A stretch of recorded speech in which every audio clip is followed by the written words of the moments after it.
Hi there, I'm Construction Gamer. In today's episode of Midlands to London, I thought we'd do something a little bit different and maybe do a little bit of detailing, or decoration as I call it. It's not really high detailing, it's just adding a little bit of decoration to the edges. In the last episode we built Bedford railway station, but as you'll see we are pulling into Kettering railway station as well, and I've also built Market Harborough. Now I did have a little bit of a mishap, I don't know why you're going on the up down slow, with my recordings, in that I deleted them somehow and I pressed permanent delete as well at the same time. I just wasn't paying attention when I was doing something else.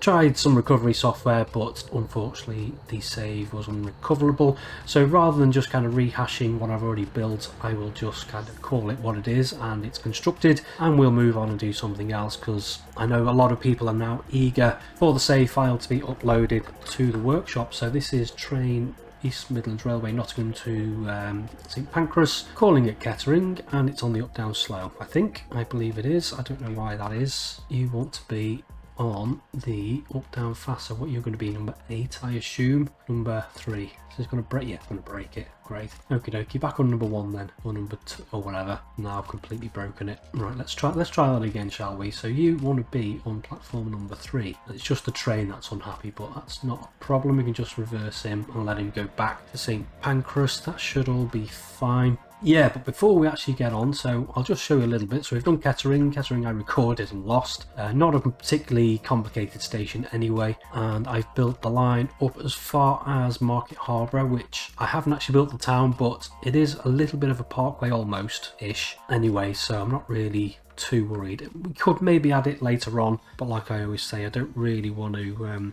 be adding too many more new towns, so I've just got that as that at the minute. And then we've got the track going up to Leicester, and then Loughborough, and then Wigston Junction, and then off to Derby and Nottingham. So I've got a few services now. So I've got a, what have we got here? Let's just see. We've got a Nottingham to Leicester, and we've got a Nottingham to St Pancras, and we've also got a Sheffield to St Pancras. I've had a quick look. I couldn't really find any more services.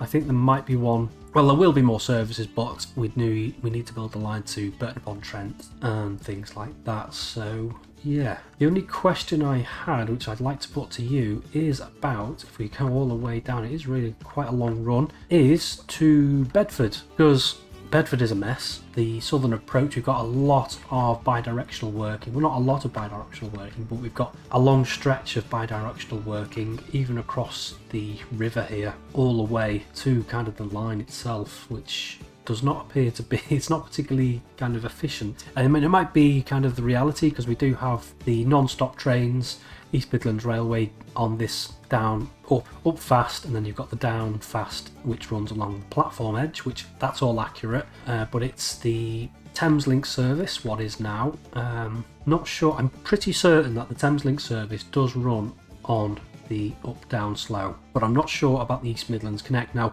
we're in 2011 at the minute, so the East Midlands Connect services, which are to Corby, currently are operated by class 222s, and obviously they are fast trains, so they do go on the up down fast, but I'm just not sure once the line is electrified to Corby as it is now with the new class 360s, do they still run on the up down fast, or do they run on the up down slows? That's the thing I'm not sure about. I'd just like to have the service accurate as soon as possible, just makes things a little bit more straightforward. Yeah, you've got that weird things going on with the platform arrangement, so you have some Thameslink services go onto these platforms here, and some Thameslink services stop on these platforms here, which are used by the East Midlands Connect service. Now I haven't got that because you can only call it one platform, but also because of it would have to be a huge section of wrong line working or bidirectional working, which just really doesn't seem to work. I'm pretty sure I've got all of the switches needed in order for this to work, but it just doesn't really seem to work very well or very efficiently. So that's my question, are these trains kind of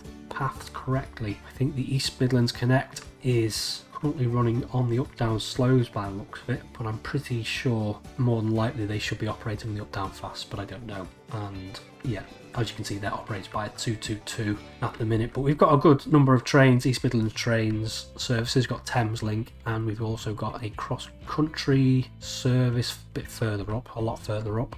Where is it? All the way up here. Yeah, we haven't built the line between Leicester and Nuneaton yet, but obviously that will eventually link into Birmingham New Street. So I think what I might do is head down. Should I head down? It doesn't really matter. We've got so much to do. We'll go to Luton, I think. Oh yeah, we got Luton Airport Parkway built there as well. So I guess I'll just explain a little bit about my decoration technique, if I can even call it that. First of all though, let's look at one of these. This is a new kind of thing that I've been doing. Some of you may have been doing it for a while, but so what I've been doing is just plonking these road bridges on top of these. So I'll do like a normal 4x4 one like this, and that's wide enough to form the wall of the road bridge. Well, a 2-lane road bridge anyway, but what I've tended to do is just leave these bits kind of sticking out, and it doesn't look very good. So what I've been doing is using the girder bridge pillar, and what are you, brown? Yes, you're brown. And what I've been doing is using these as a little bit of like end caps on these sections of walls. It just makes it look a little bit tidier,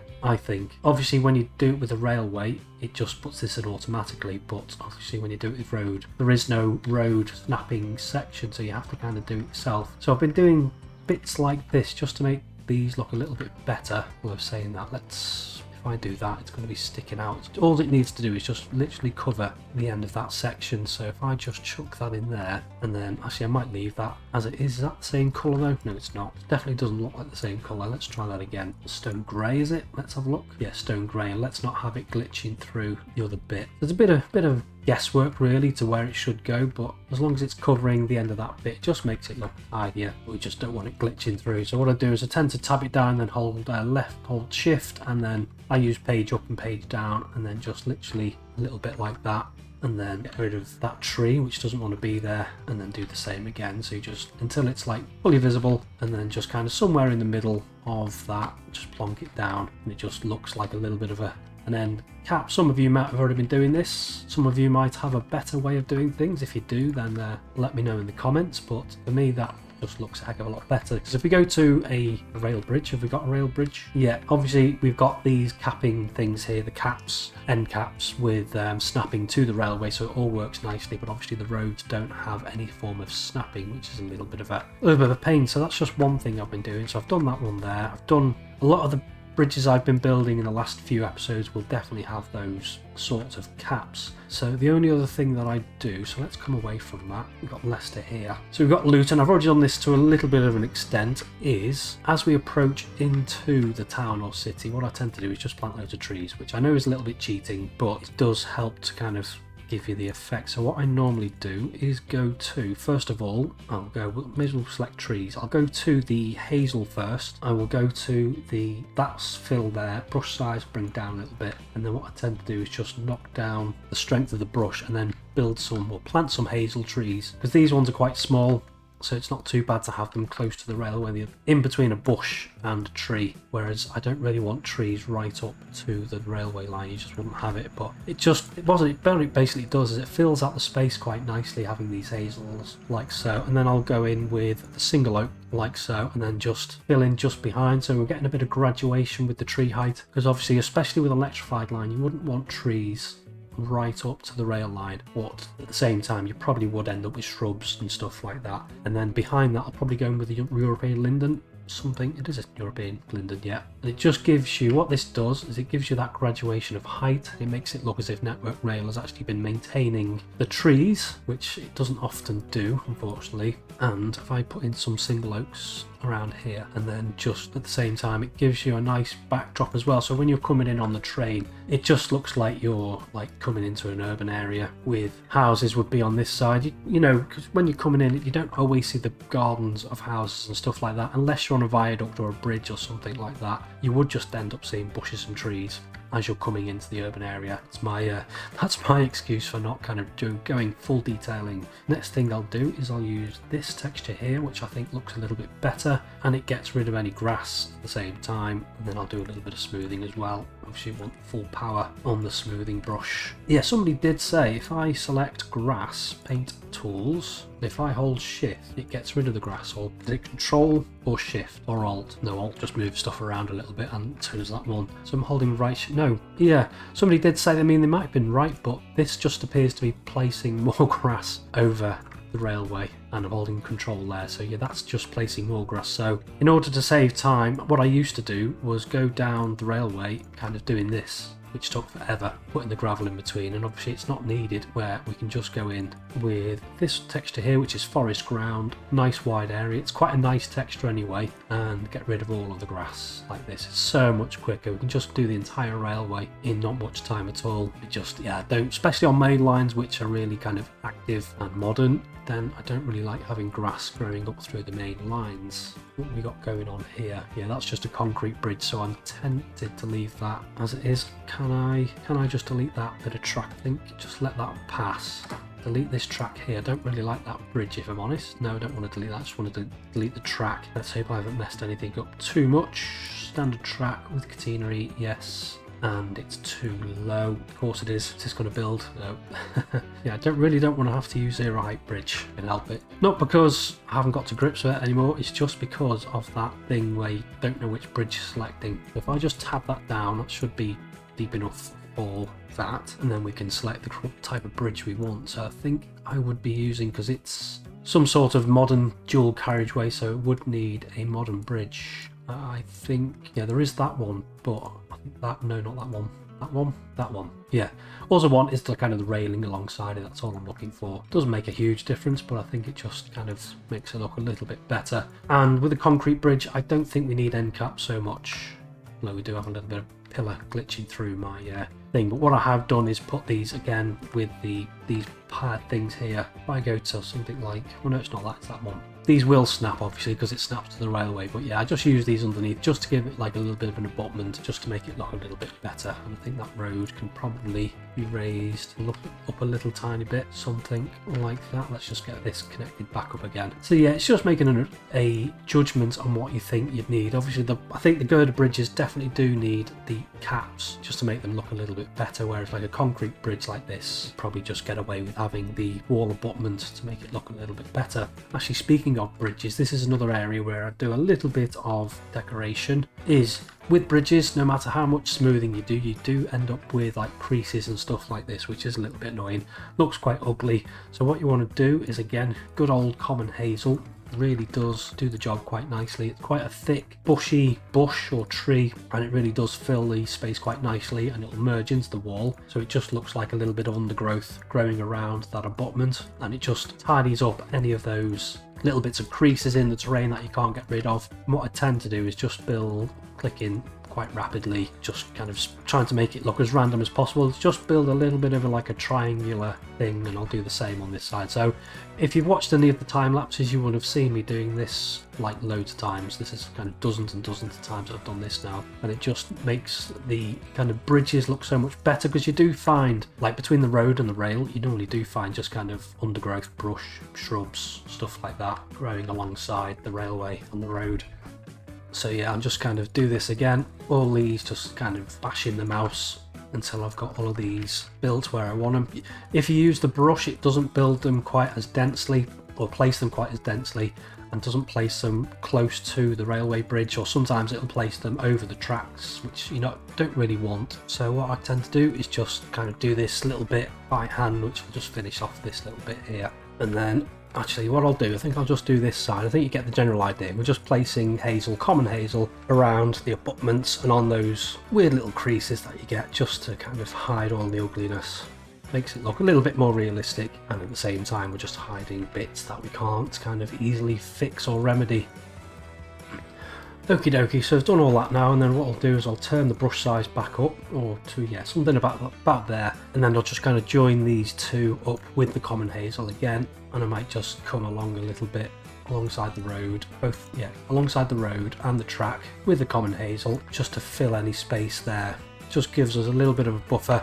All I'm trying to do all the while is I've just got in mind what we'll be able to see from the cab. I'm not really too worried about having like mega detailing beyond the track, and I've just gone onto the track there. I'm only really concerned about what can be seen from the cab, which is what you'd do if you're doing something like Train Sim World, where you build your own maps and stuff like that, or Train Simulator, or Trains. Is Train Sim World? I can't remember which one's which. I don't really play them that much. Let's just fill in all of this space, and there's another abutment there which I need to do. But yeah, I'll just fill in this space with, I think, trees. But yeah, it's the same sort of thing you'd be doing on a train sim. If you're building your own map, you're just literally only building the bits you can see from the cab, aren't you, for the most part, or from the train itself, which is Yeah, which is right. I mean, I know this isn't mega detailing, but it does make a big difference to the cab ride, rather than just kind of looking at endless fields, or endless green rather. There's just a little bit of variety in there, woodlands and stuff like that, or backs of houses if we imagine hard enough. And then just come in with the European linden, gives us a little bit of coverage towards the back. We're just trying to give that illusion that there is stuff behind the trees rather than just kind of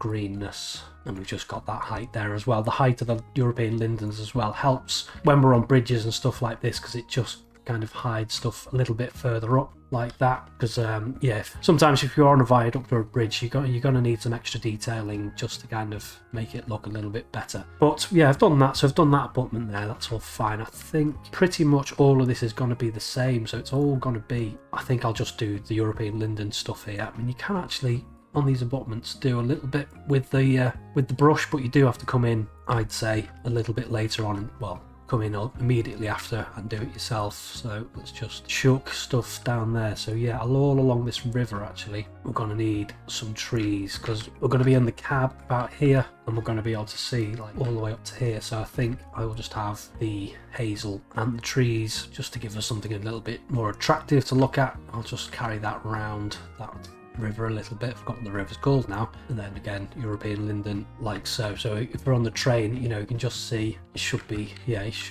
just see how far back we go. Yeah, this is all going to be trees, so that should be fine. And then I think this little bit here, we want to come in with the hazel, again all manually placed. Just fill in all of this kind of like a no man's land, if you will, between the railway and what like would be houses, or well, not houses in this particular instance, but you get what I mean. It's just the no man's land between railway and other things is just usually shrubs. It's not really that well maintained. And what I might do is just put a little bit of hazel there. And then what I tend to do on these sections where the tracks come together is go in with the gravel, just paint a little bit of ballast in that little triangular section. Or the rest of it is all it is just hazel that I just use. It is just such a good little asset, vanilla asset, and it just fills in all these nice little no man's land areas quite nicely. Does mean I'm wearing out my mouse most probably, but not to worry. Yeah, just fill in all of this.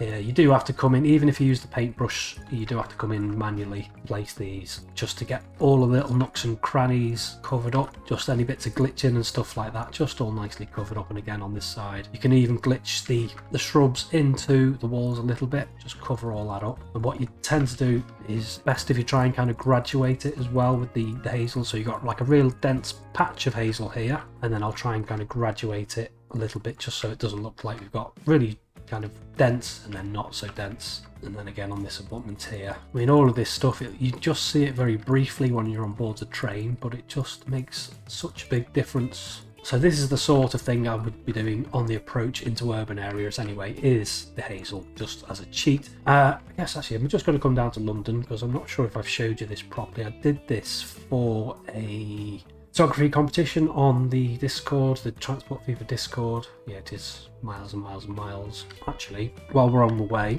I also do the hazel around the tunnels as well, because obviously around the tunnels you do get a lot of ugliness going on, where you got like creases and stuff like that, which I just can't get rid of easily. There probably are ways around it, but I just find if you just chuck a load of trees, it's not like inaccurate to be using this sort of stuff around kind of tunnel portals. You would get greenery growing up around the tunnel portals, so it's accurate to a certain extent, but the most important thing is it just hides any kind of creasing or ugliness. It just makes it look a little bit better. But yeah, what I was doing, that's rid of an autosave, and that was that was quite glitchy there.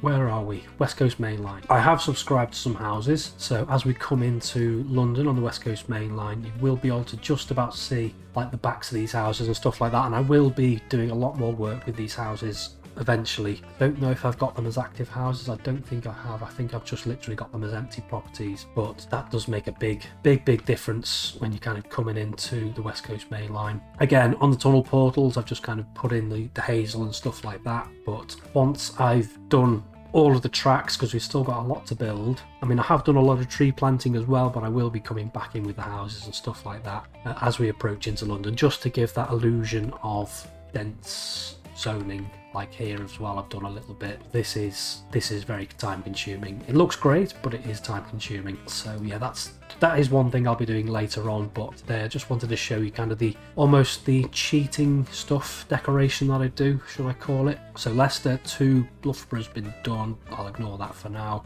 Let's do a little bit around. Is this Wigston Junction? I think it is. Got a depot there. Don't know if we need that depot, but I think what I'll do is just paint a little bit of ballast in there, a little bit of ballast. I'm assuming there's a depot here, otherwise I probably wouldn't have built it. And then no, I didn't want to do that.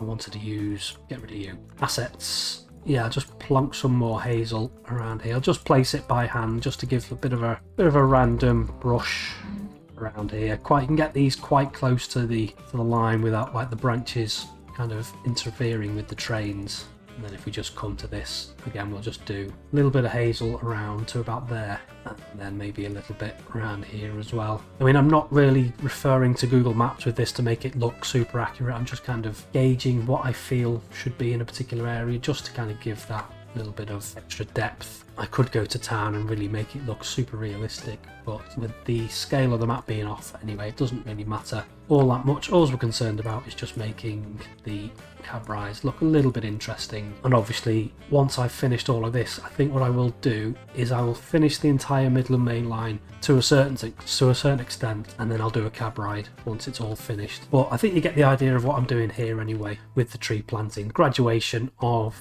the European linden and the single oak, just to give that height and that coverage. And that's as we're approaching into urban areas, or any areas where I think there might be buildings or whatnot, like here. And then once we get into the open countryside, which is around here, we start going into something a little bit different. Now happily, with the paintbrush tool, we do have this one here. So if you go on to plant, we've got a couple of different things. So we've got corn, which is cool. So let's just do field of corn. So I'm just making kind of random fields like this. So we'll have a nice big cornfield, and the cornfield is actually 3D as well, or at least it gives you the impression of a little bit of depth. So we've got some corn there, and then we've got this one here which almost looks a little bit grey and rubbish, but once we paint it, it's all a nice field of wheat again. This gives us a nice wheat texture. It's like a raised wheat texture. And what I'll do is I'll plant it right up quite close to the edge of the track. Maybe just graduate that in there.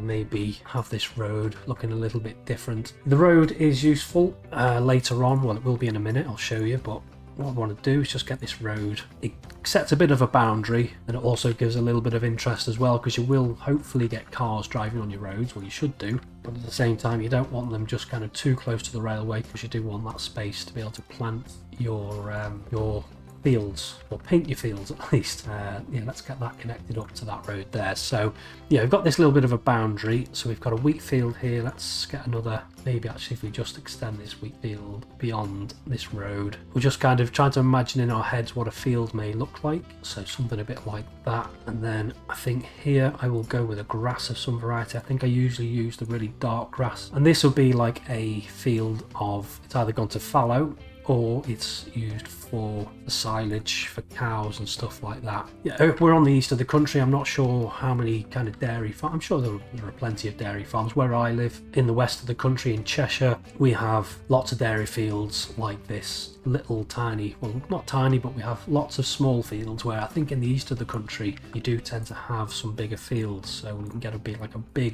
nice big wheat field in here perhaps. Just paint all of this with this nice wheat texture, and you'll notice it's messy at the minute. It just looks rubbish, but we will be coming in a minute and getting all of this fixed up, making it look a lot better. We do want it to be a little bit rough and ready because it's a field after all, but at the same time you want it to be a little bit tidy. Go back to that one and then just reduce this down, and then just tidy some of these edges up. Well, again, we don't have to worry too much about tidying these edges up because we will be coming back in a minute.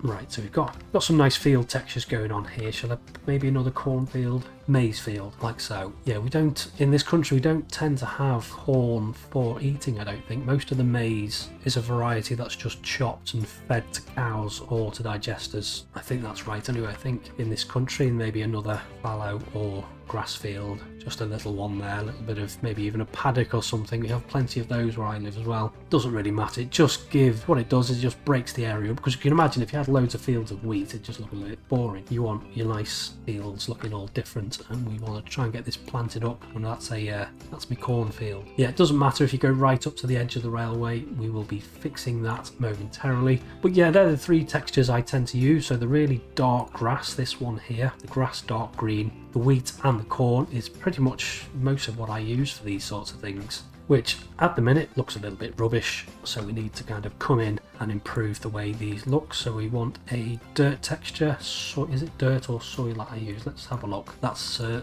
Yeah, we want to be using the dirt texture. So for this we want to go to the brush with the feathered edge. I think we want to turn down the strength a little bit, and then we just want to kind of go over the edge here. So this is kind of the edge between where the field meets either the hedgerow or another field. So yeah, we just want to turn that down. We just want a nice little edge along there. This is why it didn't matter too much if you went right up to the side of the railway.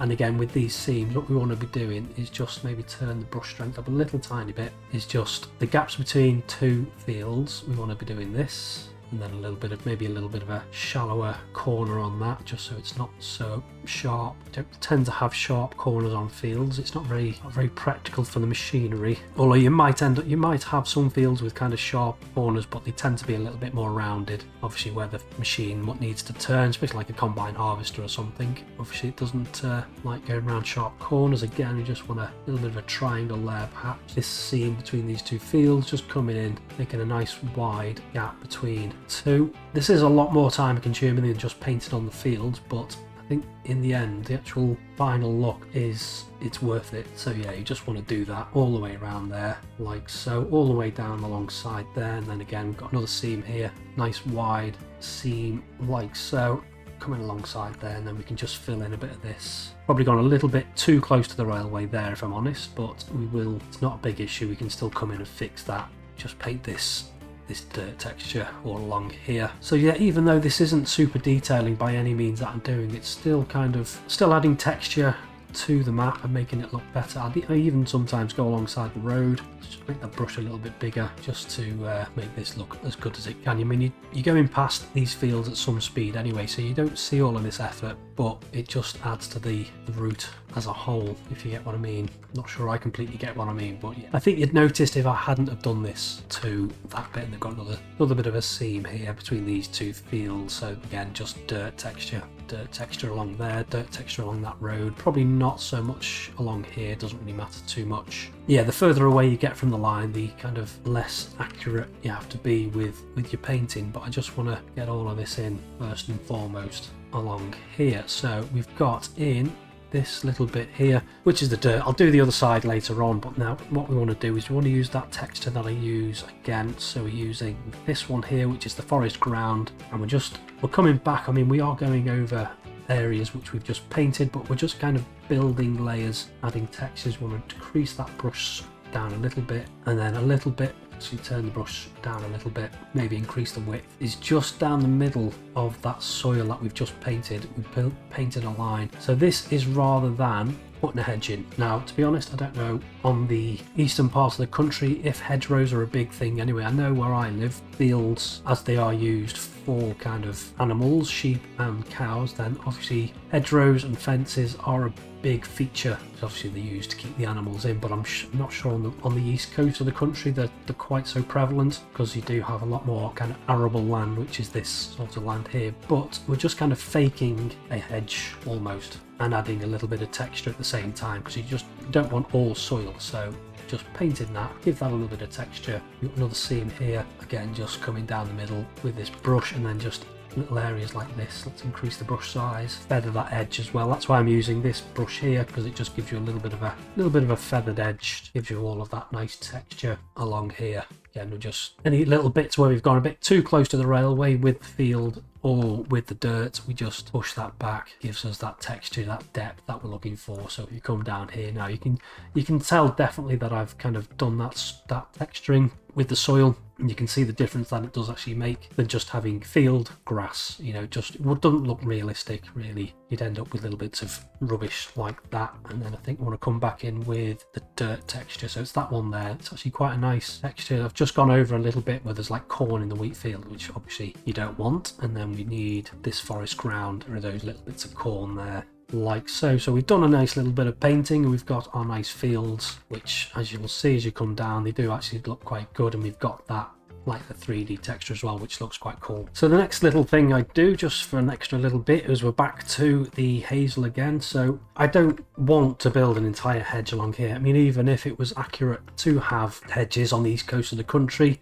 it's just, I don't think my computer would like it too much if I had hedges. I mean, I do have a mod installed which will do a hedge for me, very like a nice hedge, but again, I just don't want to have to do that. A couple of reasons. A, because I'm not sure if my computer could handle it, if I'm honest, and B, because I know that the fences mod that I've got is not terrain conforming. So if I do all of this work, and if I put fences or hedges along all of this, and then later on had to come back in and do some smoothing or something, then I'd have to come and redo all the fences and hedges anyway. I mean, it's probably unlikely that I'll be coming back to this particular part of the terrain and doing any smoothing, but if I needed to build a road or a junction that I've forgotten, then any of the roads or fences, not the roads or fences, any of the hedges or fences that I've put in would no longer be in the right position. So I'm just kind of faking a little bit of a hedge with the trees, or first of all we're going in with the common hazel, which is nice, just chucking all this along here, and then again we're just trying to create a random little bit of shrubbery, hedges, whatever. It's faking a hedge, but also at the same time it's giving us a little bit of detail, a little bit of decoration, whereas obviously the fields, even with the painting on their own, would not look that good. Just want to get some of these, so these little bits in between where there's two fields, just chuck in a couple of trees there, like these little triangular sections. Yeah, chuck in a few trees here. Now this tree, which is it's the single oak, isn't it, does have forest ground texture on it as well, so it is creating a little bit of a green footprint when you place these, but it's not the end of the world. They're these little triangles, just fill these in, place some of these along here, just trying to make it look random as we go along, like so. Again, we've got another little triangle, let's put some more trees in. I don't think this doesn't look too bad. I think it kind of replicates a little bit of what we've got on the countryside, so yeah. And then just fill in this little bit here, get some of this hazel in, just graduate that into the woodland that we've got going on there. So if I zoom out here, yeah, what I'm going to have to do, so if I come in with the hazel brush just around the edge, I think I'll have that as a woodland, maybe, yeah, just have that as a fake woodland. You don't need to kind of go all the way around, because I think the trees cover it nicely. And then we go back to the single oak again, fill that in, and then obviously the European linden to finish off. So if I just finish that off there, and then I come back down, you can see we've hidden that little bit where the field ends with some trees. And then what I tend to do is I'd probably just go in, rather than the hazel, I'd probably just make that brush a little bit bigger. Now here's me saying about the hedges would probably test the limits of my computer, but I am planting a lot of trees. I appreciate that, but obviously the hedges, with the amount we're using, would probably be a lot more than the total number of trees we're planting. I think the effect we're getting with this is probably better served with these trees here, rather than just kind of planting hedges everywhere. And I just want to plant a load of trees right up against that, so obviously, because that's the edge of the map. Actually, what I might tend to do is strength down. Let's raise this up a little bit and then flatten this off all the way along here. I think we're going to have to go all the way to about there and along here as well a bit, because we are right up against the edge of the map. Probably come all the way along here as well, and then just smooth that off like so. Actually, maybe just come out a little bit more along there, and then just maybe if we use that smoothing brush just to smooth that off, and then just smooth that field there. It just makes it look a little bit better than just having kind of straight land straight into like nothing, into the void. Makes it look a little bit better from the railway. Smooth all that off. So yeah, especially when you've got fields that kind of end right by the end of the map. If we come down to the railway now, you can see it just makes it a little bit better, just makes it look a little less abrupt. And I think I might just get a few hazels in between those gaps there. Turn this brush strength right up actually, just to fill that gap in like so. So let's come down to the railway now, and you can start to see it just looks so much better. Well, if we look from this end anyway, I haven't filled that in quite yet, so let's get a few more single oaks along here. This, you can see what I mean by the road being the boundary now. It just gives us an end point while still having a little bit of like added detail of the road, and the cars driving upon it just gives it a little bit of interest as we're riding along on the train, racing the cars. But if I come down here, you can see we've got that nice texture there. You can just see now it's all starting to come together, but it's just all those little elements like the painting of the dirt and the painting of the other textures and things like that. So it is a little bit cheaty, but at the same time I still put a little bit of effort into the actual finished product to make it look as good as it can. So if I jump on board this train now and head in the right direction, which direction we're going in? Let's pause again. Which way are we going? I don't know which way we're going. Oh, let's look out the window. I've never done that before. Right, so if I press play now, looking out the window, that's an interesting view. Never tried that before. You can see it's not super detailed, it's not perfect by any means, but it makes the whole journey just look that so much better, I think, in my opinion anyway. And yeah, just the lovely British countryside that you see out your window of your train. And then as we come into the urban area, we start to see just more dense trees, and we just have to imagine that there are properties, buildings, industry, commercial behind those trees. So yeah, that's just a little bit of an insight into what I do during the time lapses. I mean, if you haven't seen any of the time lapses, that'll all be new to you, but if you have seen the time lapses, that's basically what I'm doing. So I'm going to leave you from these trains. I'll leave you on board this one here, just as I say. Until next time, bye bye.